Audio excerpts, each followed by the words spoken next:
Hello and welcome everyone to the Q1 presentation for ITech. With us today we have CEO Philippe Chaabane. My name is Christopher Berger and I work for Finwire.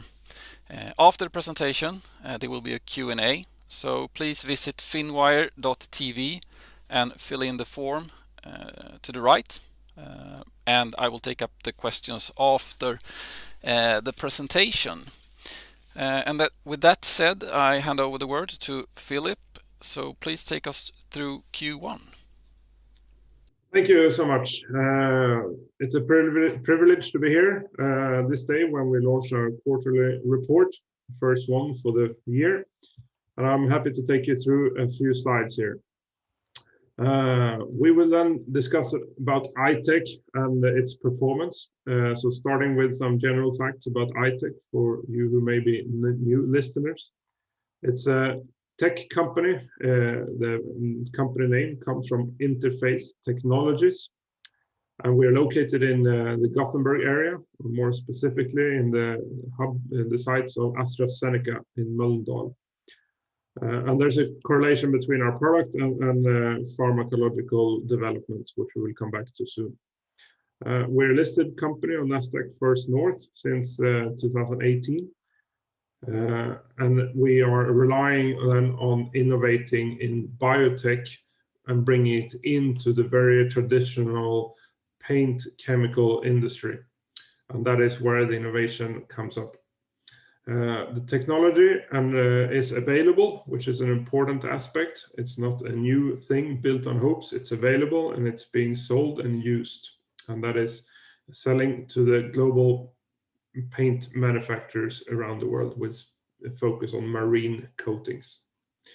In this industry, approvals are everything, and we are proud to be approved by all the dominating legislative bodies for shipping. And that also sets a very clear entry barrier protection. As one can imagine, shipping is very global, so is our business, with emphasis on Asian markets, of course, as that's where the bigger shipyards are nowadays located. And the product has been proven in different paint systems on quite some marine vessels and commercial vessels of all types, mainly the bigger ones.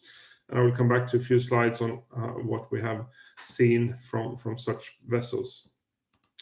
So the technology, which we call Selektope, is actually a molecule as displayed in the center of the picture here. Its aim is to increase the power to resist marine growth on an underwater hull or a structure, normally then a ship hull. With the molecule available in the paint film, the barnacle larvae gets affected in terms of being having a triggering swimming behavior, and they get so-called hyperactive for a certain time before they regain their normal status.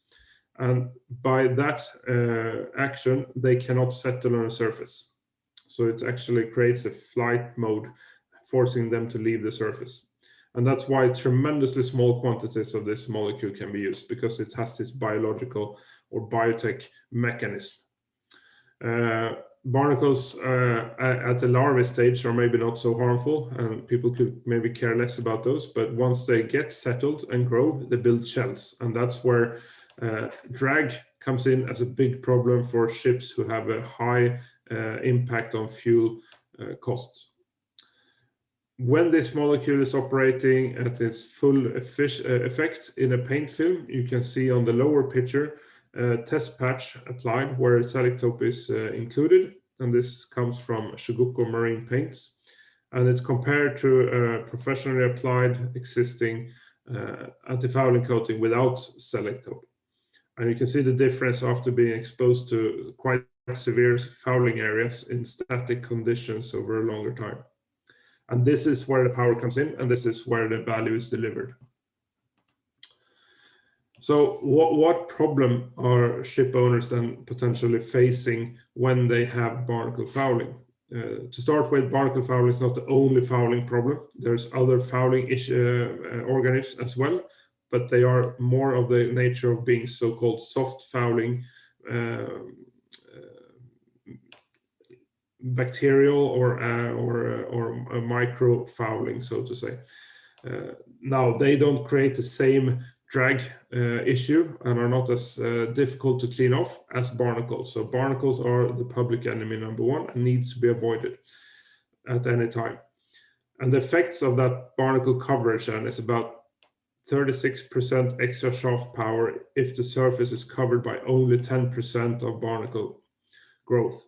And that 36% at 15 knots is fairly well correlating with also the increase in fuel consumption.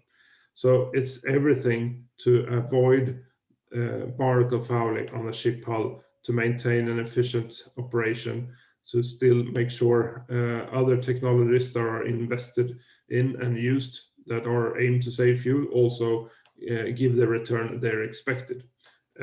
High fouling degree here that destroys every other measure of efficiency. So it's about keeping hulls clean, avoiding these kind of tremendous increases in drag and fuel consumption. This is where SelectTope comes in. Markets are virtually everything that floats around on the oceans, should be said.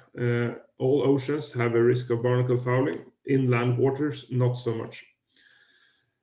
The left-hand picture is the key area at the moment for our customers, and that's a global commercial fleet, which have quite big ships. They have a very stringent operation schedule, and they have a high cost concern. And fuel is one of the biggest aspects influencing the cost, and it may vary a lot depending on price of fuel, of course, but also on the condition of the ship. So the hull, which is then in contact with water, is then tremendously important to keep smooth and clean throughout the 5 years they normally operate between dry docking and maintenance work. Now, there happens to be quite a few of these ships, somewhere around 50,000, not all as big as this one, but it's used for commercial shipping activities, so-called part of the seaborne trade fleet. These need to go into dry dock every 3 to 5 years, depending on the age of the ship. Sometimes they can stay a bit longer, but normally we estimate around 10 to 15,000 dry docks and paint opportunities per year. In addition, there's about 1,000 to 1,300 or 1,500 new builds per year in this domain. Hence, it's a very reoccurring market, and it's driven by class and regulations. So it has to happen independently of market conditions. And then we have the center picture, which are smaller ships, less fuel consuming, of course, because they're smaller, but there are quite many, and they are normally operating close to shore, which means they have a big responsibility to keep fouling away for avoiding spread of invasive species between coastlines. But it's also a type of ships that are now being more and more exposed to alternative fuels, electrical or hydrogen or methanol and so on, all of which have a higher energy price than the current fuel. And then the hull becomes even more important to keep clean. We see that there are some initiatives also in this area to invest in really high performing anti-fouling coatings. And at the far right, it's the big leisure boat market. Many boats, but obviously not as important in volume of anti-fouling, with exception for a few very big luxury yachts, of course. We have so far had this market as an untapped potential. Now, quite recently, we released a cooperation in the United States to take the first important steps into this market, with focus then on the United States and the surrounding territories, together with Petit Marine Paints, a prominent paint supplier in the leisure boat domain. Also in Japan, there is some activity through our customer Chugoku Marine Paints, who have launched Selektope-based anti-fouling specifically made for leisure boats and yachts in that area of the world. Products exemplified by this picture, not including all by any means, but it's a few. And you can see that officially there are 3 major paint makers displaying the use of Selektope. One is Chugoku Marine Paints, the other one is Jotun, and the third one is Hempel. They all developed products that have extended and improved static performance, which means ships can be laying at anchor or at quay or anywhere, and they're without moving under longer times than before, without catching fouling, and then certainly not barnacle fouling. And hence it is a protection to avoid those high numbers of extra drag that I showed in the previous pictures. We're proud to have these products on market, but we're also proud to know that there is about 8 or 9 more than what's displayed here, although not always for global use, but for some regions. This shows that there is a nice pickup in the use of technology in different paint systems for different areas and for different ship types. But these are the ones we choose to select here. We show some pictures of performance evidence here, and we have a new building market and a dry docking market, i.e. maintenance. We ship currently around 50% to each of the volumes we ship. New building is important because during that process, there's a period of up to 1 year where ships are laying at quay, being finished and finalized before delivery. And during that time, it is of high importance that the hulls are not fouled. If they are, they have to be cleaned, and that damages the surface of the coating and it reduces the lifetime. So applying a coating with extreme power to resist fouling is of great interest, and that's also the key market where SelectTope originated in 2015, and is still an important market for all our customers when it comes to the use of SelectTope. And then maintenance market is important from a volume perspective, of course. And there is a ship that we have been following now for about 5 years that has showed tremendous performance. In this case, it's a Chugoku-based product as well, called CF Premium, which is then in this case a copper-free version. But that's different between the different products, I should say. Most of them are copper Selektope hybrids, but in this case, it's a copper-free system. And over those 5 years, it's been showing a very low speed loss factor compared to its sister vessels used from the same ship owner. The figures are so good that the ship owner has decided to apply it on a range of other vessels that have come in for dry dock here. So very convincing result. It has a very good static exposure, addressing new build, the leisure boat, navy, and that kind of applications. And it's proving its performance in dynamic conditions over a long time period, which then addresses the global commercial fleet. So we have a very good platform here to continue to dig deeper into the product portfolios of our company, or our customers. So a little bit about competition and barriers and so on. If we start with paints, it's important to say that the product is compatible with most of the paint systems used on the market today, which are then dominated by self-polishing systems, or the controlled depletion systems, as they're also called.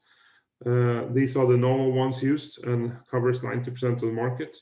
Then there's another kind of technology that has been growing for some time and has around 10% market share, which is the silicones that sometimes include biocides, sometimes not. The technical compatibility is believed to exist, but it requires more development before it can be fully proved. When it comes to actives and biocides, it's a range of products that are tremendously well evaluated nowadays by authorities, and they are probably among the most well tested or evaluated products of any kind on the market. The regulatory processes are not too far off from what you see in pharma industry and so on. Having had an option of around 40 different substances 10 years ago, it's all boiled down to somewhere around 8 approved substances around the world, and 3 of those are targeting hard fouling, and hence one or at least one of those 3 has to be included in every antifouling paint produced that is used in ocean environments. And SelectTope is then an interesting candidate as it is powerful enough to replace other substances, but it's also flexible enough to boost other, and then the boosting effect is normally done together with the use of copper oxide, which makes it very compatible with a big number of paint systems and ingredients. Patents is important, and we do have upstream patents, formulation patents, as well as production patents, and we have a brand. We're very proud, and we use our brand as a symbol of power in the antifouling coating, but also a symbol of sustainability, as it's used in tremendously small quantities per liter paint to provide this effect of saving fuel and emissions to air. So the brand is very important. Also, regulatory approvals is everything in this industry. European Union is leading it together with US EPA in terms of sophisticated evaluation processes. It takes time and requires a lot of investments, but once you get through, you're one of very few. And here we are happy to see that we're approved on the European BPR approval, and we are currently in the renewal process of it to hopefully improve and make it even better. We're also approved in China, Japan, and Korea under similar legislations, and we're taking the steps into the US. So all these together, I mean, patent, brands, and regulatory approvals constitute a major barrier for any active agent in this industry. Customers, we mentioned a few. It's difficult to exactly assess who is biggest and where they are among the big five, so to say. But the important thing is to say there is 5 big players who are clearly dominating the market. And then there's other 4, so in total 9. And these other 4 are either strong locally or are upcoming, meaning they are likely to take market share and try to make their way into the big 5. The good thing is that we work with almost all of these 9, and 6 out of 9 are actually contributing to our top line in Q1 this 2021 year. And that is an important message that the technology is now being picked up by not only one leading customer, but also a range of the other ones in this group of quite exclusive suppliers of marine paints. Chugoku Marine Paints remains a leading customer and has launched quite many paints recently. We're actually part of 6 out of their 9 fuel-saving products available in their home market in Japan, in which they control approximately 60% of the market. So they really have managed to take full advantage of technology and uses it to improve performance and meet end users' requests on sustainability and performance and fuel saving. So that's very good. If we now look into the quarter, which we released this morning, some key developments, as you may have read, is a 7% revenue growth compared to the same quarter last year, which at that point was a very strong quarter. If we take away currency effects, we have about 12% volume growth between those 2 quarters. So very positive revenue figures coming in here. Also important is the EBITDA, which is positive, 2 million positive compared to 1, partly relating then to lower costs, as many have reduced travel budgets and so on. But I think the thing I want to highlight is we have a positive net result this first quarter, which is then the first time ever. We have still effects of external factors, and it is difficult to assess market. Still effects of the pandemic. Many parts of Asia have no rollout of vaccines, or at least very limited. So we still see lockdowns and so on, which affects the investment appetite, but also the practical work in a dry dock or in a new build activity. So we're quite humble about the future here, knowing that there is still breaking or reducing effects here on the growth curve. And then we have the Swedish krona, which plays against us at the moment, but it goes up and down, as you all know. Some details on the customer development side is that Chugoku is actually decreasing a bit, but it's being counterbalanced by the increase in other accounts. We have this unnamed customer we've been having around us for some time that has increased a lot in this quarter. And then there's quite some good activity in the remaining paint makers, which are now 6 out of the big 9 who are contributing to our top line in this quarter. And that's probably the key message we want to convey here, that it's step by step growing into more paint makers portfolios, although very volatile over the quarters as it's early stage, but it's a good sign. Important events is the launch of the Japanese products I mentioned, as well as the very new order, which is a frame order done by Chugoku, which we received quite recently. The figures are, as you can see here on the screen, a net sales of 14.5 compared to 13.5 the previous year.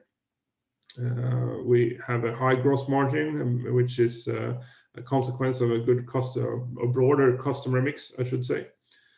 And we have the positive net result, which is it's a trend line. It's a breakthrough, you could say, as we haven't reached that in any quarter before. It's small margins of between positive and negative here, but we're happy to see that it came in on the positive side here.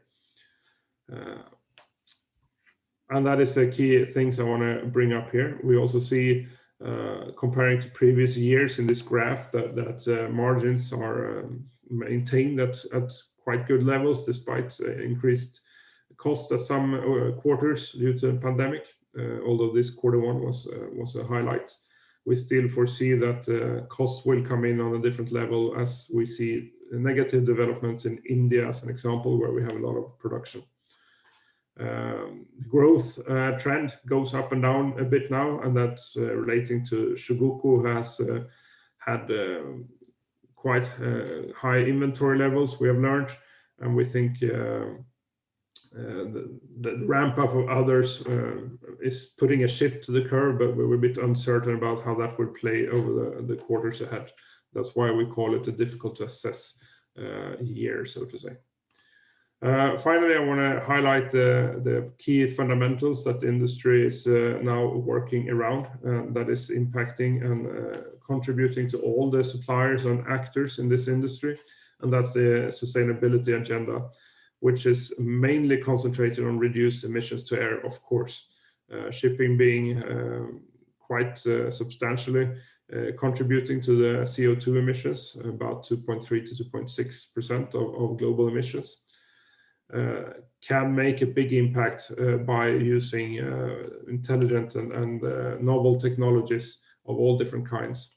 The hull being one of those, of course. Another, which is not so much in the media, is the marine ecosystems, which have had a big impact of invasive species, or alien species at least, through ballast waters. Now we see an increasing regulation, or at least a discussion around regulation on also the hull as a contributor to the transport of alien species.